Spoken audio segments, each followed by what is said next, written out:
In 1986, Shigeru Miyamoto and Takashi Tezuka changed video game design as we know it, with the release of The Legend of Zelda for the Disk System and then the NES. Since then, over 24 sequels and remakes have been created by Nintendo. The ambitious game series, cherished by millions, constantly reinvents itself and is known for its compelling dungeon design, charming settings, absolutely incredible soundtrack, among other things.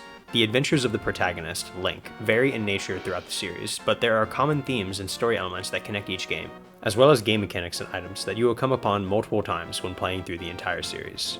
The World of Hyrule is adored by fans, full of interesting characters who feel connected to the story, and teeming with secrets that reward the player for exploring and paying attention.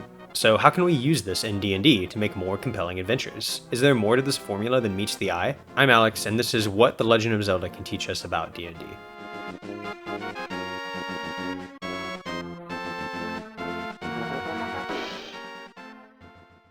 While Zelda features a wide variety in presentation and challenge for its dungeons, there are connecting elements within that we can draw powerful conclusions from.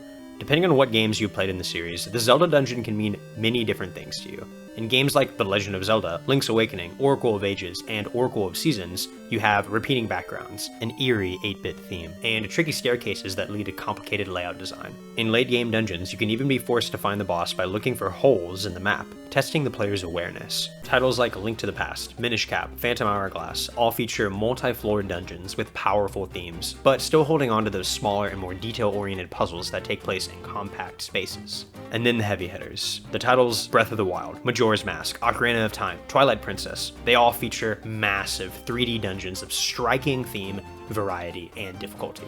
One of the most obvious things connecting all of the dungeons to each other is the iconic Zelda item. Starting from the very first game in the series, dungeons usually feature a special item that Link can use to solve puzzles within the dungeon, defeat the boss, and then go on to use that item in the overworld to find secret areas, acquire treasures, and complete quests. These items are incredibly rewarding to find, resulting in you retracing your steps throughout the dungeon and seeing what rooms hold new secrets you can uncover. Furthermore, you usually walk out of a dungeon looking at the world with a different perspective, scanning the environment for ways to use your item. In Dungeons & Dragons, the characters can use their abilities, skills, intuition, and clever thinking to overcome almost every obstacle, but sometimes certain items can give your party a boon in difficult challenges.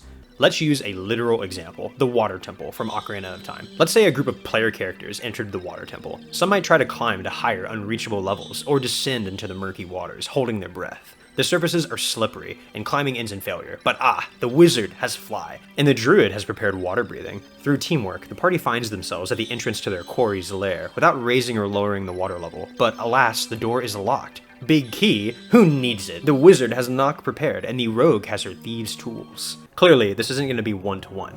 Let's try a more creative approach.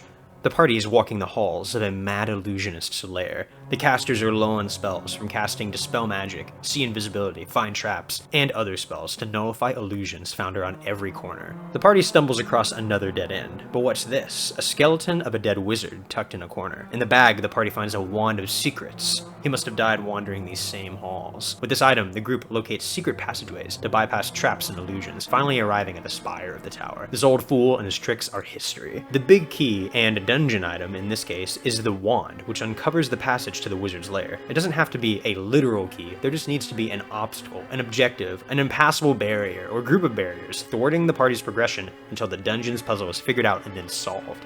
Furthermore, the party was encouraged to backtrack, using the wanded chambers that had been previously explored, uncovering new secrets. Though for stronger parties who have more in their toolbox, you will have to raise the stakes and be more creative than this example. In the caves beneath a volcano, barriers of lava thwart your party's progress deeper into the dungeon. But throughout the chambers they have explored, the party finds ancient controls used to redirect some lava streams that heat and light the dungeon walls. By changing the flow, the party begins cooling the temperature until lava walls begin to harden and then can be broken through. Sure, the wizard could cast Dimension Door, maybe even multiple times, bringing everyone through a lava wall or two, a costly sacrifice that could be avoided by solving the puzzle. In the final boss chamber, the room is at bearable temperature if the dungeon was cooled, otherwise the heat causes damage to the party on each round that they fight the elemental that guards the heart of the volcano.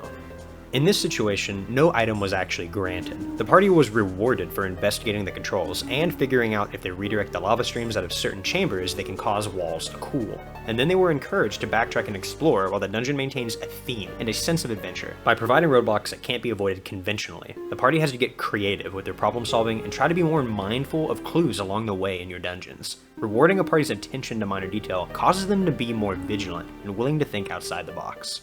Let's talk more about theme. The dungeons in Legend of Zelda are striking with a sense of identity. Jabu Jabu's Belly is a sprawling dungeon inside a literal belly of the beast. Skull Woods has you navigating a misty forest and traversing a complex of crypts full of undead. The Forest Haven in Forbidden Woods uses vertical space to create tension and wonder as you fly through spacious chambers. The dungeons are populated with inhabitants that call it home, with a boss that sometimes isn't even spoiling for a fight. There are small details and thematic elements that work into the gameplay, like vines you can climb inside of the Deku Tree, or mushrooms used to cross gaps in Deepwood Shrine.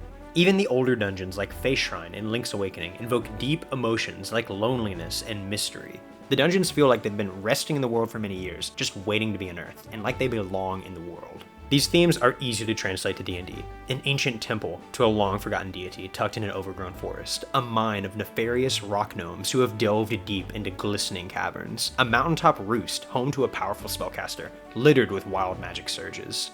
The dungeon predates the characters by several generations. The locals know it well. The legends are repeated by children of nearby villages, and grim warnings delivered by the spiritual leaders.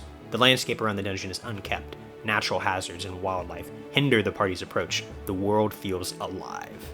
All the same, the World of Hyrule is a living, mythical place. Tucked away in hidden valleys, dark forests, deep oceans, are friends, foes, quests, new challenges to overcome. In the local village, Link meets endearing characters who know him by name from childhood, friendly faces at the start of the hero's journey.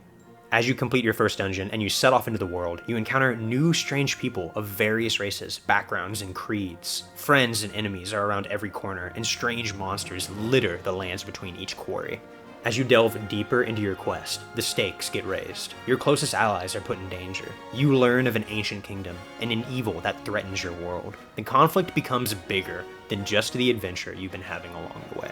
But in the end, Link overcomes his challenges the same way that D&D characters do, by using his abilities, skills, intuition, and clever thinking to defeat whatever stands in the way of completing his quest.